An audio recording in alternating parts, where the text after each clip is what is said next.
हाँ, जय मसीह की। प्रभु आप सभी को आशीष करे। मैं आप लोगों का माध्यम में आज कुछ वचन रखना चाहता हूँ। प्रभु का वचन द्वारा मैं आप लोगों के बीच में मध्य में कुछ रखना चाहता हूँ। प्रभु आप लोगों को इस वचन द्वारा आशीष करे। मैं आज पढ़ना चाहता हूँ, इस वचन से हम मनन करेंगे। देखेंगे हम मैथ्यू सप्ताह 2 वर्स 1 to 3। हेरोदेस राजा के दिनों में जब यहूदिया के बेथलेहम में यीशु का जन्म हुआ तो पूर्व से कोई ज्योतिषी यरूशलेम में आकर पूछने लगे, यहूदियों का राजा जिसका जन्म हुआ है कहाँ है? क्योंकि हमने पूर्व में उसका तारा देखा है और उसको प्रणाम करने आए हैं। यह सुनकर हेरोदेस राजा और उसके साथ सारा यरूशलेम घबरा गया। मेरे प्रियजनों, हम यहाँ पे ऐसा सुनने को मिलते हैं। यीशु मसीह का जब जन्म हो रहा था उस समय का घटना है ये। देखिए, ज्योतिषी जो परमेश्वर का वचन जानते हैं, परमेश्वर का विधियों को, परमेश्वर का नियमों को, उसका व्यवस्था के बारे में अच्छे से अच्छे जानने वाले लोग हैं ये। उन लोगों को बोलते हैं कि ज्योतिषी। तो वो ज्योतिषियों ने जो व्यवस्था के बारे में अच्छे से जानते हैं, वो लोगों ने जान गया था मसीह यीशु का जन्म जगत में हो गए हैं। तो वो लोगों ने कैसे पता चला? वो लोग एक बड़े तारा उदय होते हुए देखा है। एक तारा पूर्व में उदय होते हुए देखा है, एक बड़े तारा उत्पन्न होते हुए देखा है। इतना चमकने वाला बड़ा सा तारा वो लोग देखा है तो मालूम हो गया, पता चल गया कि मसीह यीशु का जन्म हो गए हैं। तो इसलिए वो तारा को देखने के बाद राजा का जन्म हो गया है, इस बात को जानने के बाद वो लोग हेरोदेस राजा का घर में चले जाते हैं। हेरोदेस राजा का घर में आते हुए बोलते हैं, यहूदियों का राजा जिसका जन्म हुआ है वो कहाँ है? इस्राएल का राजा, जगत का उद्धार करता जिसका जन्म हुआ है वो कहाँ है? क्योंकि उसका जन्म का सीन को हमने पूर्व में एक तारा उदय होते हुए देखा है। हमको पता चल गया है राजा का जन्म हुआ है। इस बात को सुनने के बाद हेरोदेस राजा और उसके समेत उसके साथ साथ सारा यरूशलेम घबरा गया है। क्योंकि वो लोग आपस में बात करने लग गए। इस बात को सुनने के बाद हेरोदेस राजा जो सोचने लग गया कि हमारा महलों में तो ये 2-3 दिन के अंदर में तो कुछ भी बच्चा जन्म दिया नहीं है, नया बच्चा तो है ही नहीं।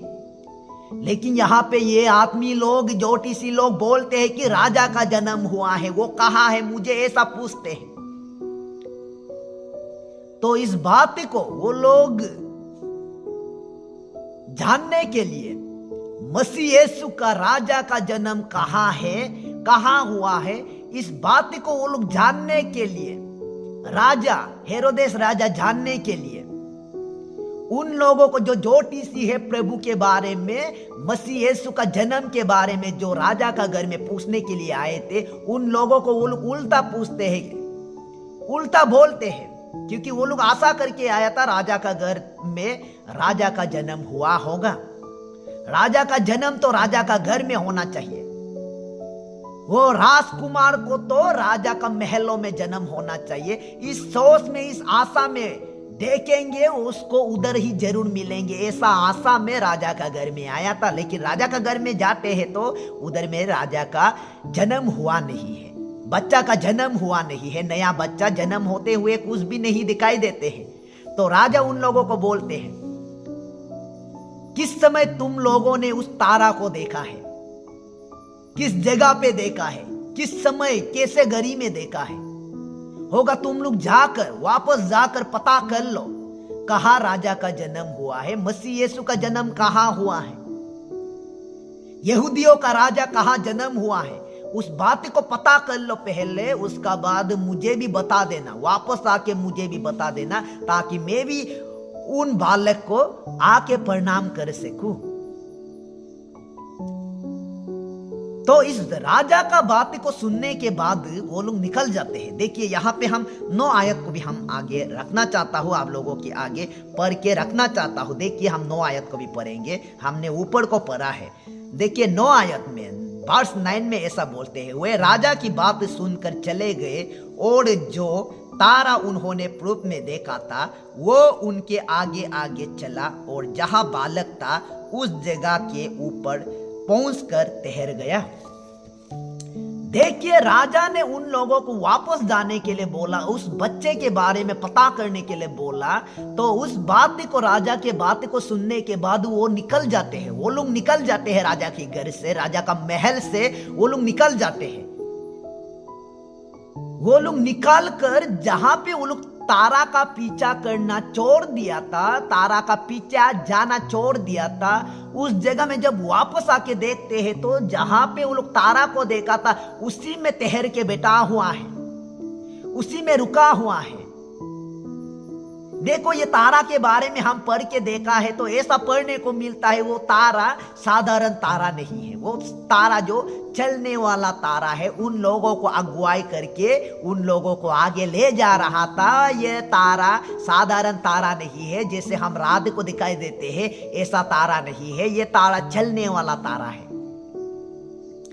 इस बात को पढ़कर हमको मालूम चल जाता है वो तारा को उत्पन्न होते हुए, वो तारा को उदय होते हुए वो लोगों ने देखा और इस तारा का पीछा किया है। वो लोग तारा का पीछा करते करते वो लोग चला जा रहा था, तारा का पीछे होके जा रहा था। तो तारा जो उन लोगों को बेथलेहम की तरफ ले जा रहा था, जहां पे गरीब लोग रहते हैं, जहां पे बैलशाला भरा हुआ होते हैं, जहां पे गायशाला भरा हुआ होते हैं, उस जगह की तरफ लेके जा रहा था। तो वो लोग अपना बुद्धि को इस्तेमाल किया है, वो लोग अपना समझ को इस्तेमाल कर लिया है। नहीं, राजा का जन्म तो कहां उसमें होगा, राजा का जन्म तो जहां मुझे तारा लेके जा रहा है, हम सबको तारा जहां लेके जा रहा है, उस बेथलेहम जगह में तो राजा का जन्म होगा नहीं, ये तो असंभव है।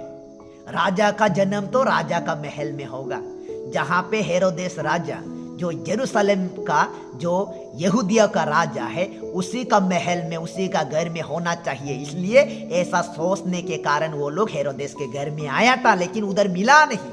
लेकिन वापस आके देखते हैं तो जिस तारा जो वो लोगों को अगुवाई कर रहा था और उस तारा को वो लोग छोड़ के राजा का घर तरफ चला गया था, वापस आके देखता है तो तारा जो उधर रुका हुआ है, किसके लिए रुका हुआ है? ज्योतिषियों के लिए रुका हुआ है, ज्योतिषियों के लिए रुका हुआ है। फिर से उन लोगों को अगुवाई करके मसीह यीशु का जन्म जहां हो रहे हैं, जहां हुआ है, उस जगह तक पहुंचाने के लिए तारा रुका हुआ है। आज मेरे प्रियजनों, इस बात से हम पता चलेंगे, इस बात से हम सीखेंगे, नया बातें सीखेंगे जो अभी तक आप सुना नहीं होगा, या सुना भी होगा या नहीं सुना भी होगा। इसलिए मैंने प्रभु से प्रकाशन पाया है, इस प्रकाशन की बात को मैं आप लोगों के आगे रखना चाहता हूं। इस प्रकाशन से प्रभु आप लोगों को आशीष करेंगे। देखो, तारा को वो लोगों ने देख लिया, जहां छोड़ दिया था उसमें रुका पड़ा है, और उस जगह में वापस आके देखता है तो तारा रुका हुआ है, और वो लोगों को फिर से अगुवाई करना शुरू करते हैं। देखिए, हमने 9 में फिर से पढ़ा है, यहां देखा है तो इसमें ऐसा पढ़ने को मिलता है, तारा फिर से उन लोगों को आगे आगे लेके जा रहा था, और जहां बालक यीशु का जन्म हुआ है उस घर के ऊपर ठहर के, पहुंच के उधर ठहर गया। जहां यीशु का जन्म हो रहा था उस घर के ऊपर तारा पहुंचकर ठहर गया है, और वो लोग मालूम हो गया है इसी तारा का नीचे में जो घर है उसी में यीशु का जन्म हुआ है। तो वो लोग घर में आके देखते हैं, जहां पे तारा रुक गया है उसके नीचे में जो घर है उसमें आके देखते हैं तो सचमुच उसमें यीशु का जन्म हो रहे थे। यीशु का जन्म उधर हुआ था, और उधर ही हुआ था। तो उसमें वो लोग इतना आनंद हो गया, खुशी हो रहा था, क्योंकि वो लोग पहले तो गलत मार्ग जा रहा था, गलत रास्ता पकड़ के चले जा रहा था, अपना समझ का समझ का सहारा लेकर गलत मार्ग पे, गलत रास्ता पे जा रहा था। लेकिन तारा का पीछे पीछे जब चलना फिर से शुरू किया है तो जहां पहुंचना चाहिए उस मंजिल तक पहुंचते हैं। इतना आनंद हो गया, इतना खुशी हो गया। यहाँ यीशु के आगे, बालक यीशु के आगे वो लोग झुकते हुए उसको धन्यवाद करते हैं, प्रणाम करते हैं, अच्छा सेन देने वाला वस्तुओं को उसके आगे चढ़ाते हैं। देखो यहाँ पे माता मरियम के आगे झुकता नहीं है वो ज्योतिषी जो वचन जानते हैं, परमेश्वर की वचनों को ठीक रीति से जानने वाला माता मरियम के आगे झुकते हुए प्रणाम नहीं करते हैं। आज लोग माता मरियम को खुदा मानते हैं, उसको बड़ा मानते हैं। देखो यहाँ पे वचन जानने वाले लोग किसको प्रणाम करते हैं? झुकते हुए बालक यीशु, जो आराधना का योग्य है, जो आराधना का योग्य है, जो महिमा का योग्य हुए, उसी राजा का आगे झुकते हुए उन बालक यीशु को, उस राजा को प्रणाम करते हैं। तो मेरे प्रियजनों, इस बात से मैं आप लोगों के आगे यही रखना चाहता हूं, यही बताना चाहता हूं। प्रकाशन ऐसा है, मैं इस बात को आप लोगों को बताने के लिए कोशिश कर रहा, क्योंकि जैसे ज्योतिषियों को तारा अगुवाई करके जा रहा था, जिस जगह पहुंचना चाहिए था उस जगह पहुंचा रहा था, ऐसे सुरक्षित रीति से उस जगह में पहुंचा दिया था, उसी प्रकार हमें भी आज ले जा रहा है, हमें भी अगुवाई कर रहे हैं। कौन? प्रभु की आत्मा, प्रभु यीशु मसीह की आत्मा हमें भी अगुवाई कर रहे हैं। तो हम भी कई बार पिछल के गिर जाते हैं, अपना समझ का सहारा लेकर, अपना बुद्धि को इस्तेमाल करके हम भी गलत रास्ता पकड़ लेते हैं। जैसे ज्योतिषियों ने राजा का घर में चले जाते हैं, अपना समझ का सहारा लेकर हम भी कई बार गलत रास्ता ले लेते हैं, पाप में फंस जाते हैं। हर प्रकार की बुराई में हम भी कर बैठते हैं, हम भी कहीं गड्ढे में पिछल के गिर के पड़ा हुआ होते हैं। लेकिन जैसे ज्योतिषियों के लिए तारा रुका हुआ था, आज पवित्र आत्मा भी हमें अगुवाई करने के लिए रुका हुआ है। हमें वो आगे ले जाना चाहते हैं, हमें भी वो मुकाम तक पहुंचाना चाहते हैं, हमारा मंजिल तक वो हमें पहुंचाना चाहते हैं। वो ज्योतिषियों का मंजिल कहाँ है? वो जहाँ पे यीशु का जन्म हो रहा था, जिस घर में यीशु का जन्म हो रहा था, उस जगह तक पहुंचाना उन लोगों का मकसद था। आज हमारा मकसद क्या है? हमारा मकसद क्या है? यीशु मसीह जब आएंगे, यीशु मसीह का आगमन का तुरही जब फूकी जाएंगे, वो स्वर्ण के समान आएंगे, जब वो राजा बन के आएंगे, जब वो दुल्हन के रूप में अपने कलीसियाओं को बचाने के लिए आएंगे, उस जगह तक पहुंचना, उस जगह तक प्रवेश हो जाना, उस घड़ी तक प्रवेश होना हमारा मकसद है। देखो, रैप्चर ही हमारा मकसद है। रैप्चर में यीशु का आगमन में हम भी उसके साथ जाना, बादलों पर उतार लिया जाना और हवा में प्रभु को मिलना, यह हमारा मकसद है। कलीसियाओं का मकसद है। कलीसिया का आखिरी जो मकसद है, अंतिम जो कदम है, वो प्रभु की आगमन है। इसलिए मेरे प्रियजनों, मैं ये बात को आप लोगों के आगे इसलिए रख रहा हूं, पवित्र आत्मा की अगुवाई पे चले। कोई हमें जो भी ज्ञान बताए इस बात पे नहीं, जो हमें भटका सकते हैं, जो हमें लुभा सकते हैं, जो हमें प्रभु का वचन की बाहर हमें कदम रखने देते हैं या हमें भटकने देते हैं, जो हमें भटका देते हैं, ऐसे बातों पे हम ध्यान नहीं देके पवित्र आत्मा जिस मार्ग पे हमें लेके जा रहा है उस मार्ग पे हमको चलना चाहिए। क्योंकि पवित्र आत्मा हमको वचन का विरोध में कभी ले जाएगा नहीं, वो हमें वचन के अनुसार ले जाएगा। क्योंकि वचन में लिखा था कि बालक यीशु का जन्म उस गरीब घर में होगा, बेतलेहम में होगा ना, बेतलेहम में होगा। मीका में भी तो वही लिखा है, भविष्यद्वक्ताओं ने तो यही बोला गया था। बेतलेहम में गरीब घर में पैदा किया जाएगा, कुंवारी स्त्री से पैदा किया जाएगा। वचन में यही लिखा था। तो आज के घड़ी में भी, आज के दिन में भी परमेश्वर का वचन हमें क्या बताते हैं? यीशु आएंगे अपना कलीसियाओं को चुराने के लिए, अपना कलीसियाओं को उतार लिया जाने के लिए, उद्धार करने के लिए, पुनरुत्थान करने के लिए वो आएंगे। जब अंतिम तुरहिया फूंकी जाएंगे, जो प्रभु में मर गया है वो पहले जी उठेंगे, और जो जीवित और बचे रहेंगे उसको बादलों पर उतार लिया जाएंगे। वो एकदम से बदल जाएंगे, पलक मारते ही अंतिम तुरहिया फूंकी जाएंगे, और जो जीवित और बचे रहेंगे वो बदल जाएंगे। वो ही हमारा मकसद है। नीले आकाश में, हवा में प्रभु से मिलना, राजा यीशु को मिलना, दुल्हा यीशु को मिलना, वही हमारा मकसद है। उस तक हम भी पहुंचना चाहिए। तो कौन हमें उस जगह तक पहुंचाएगा? उस कदम तक हमें कौन लेकर जाएंगे?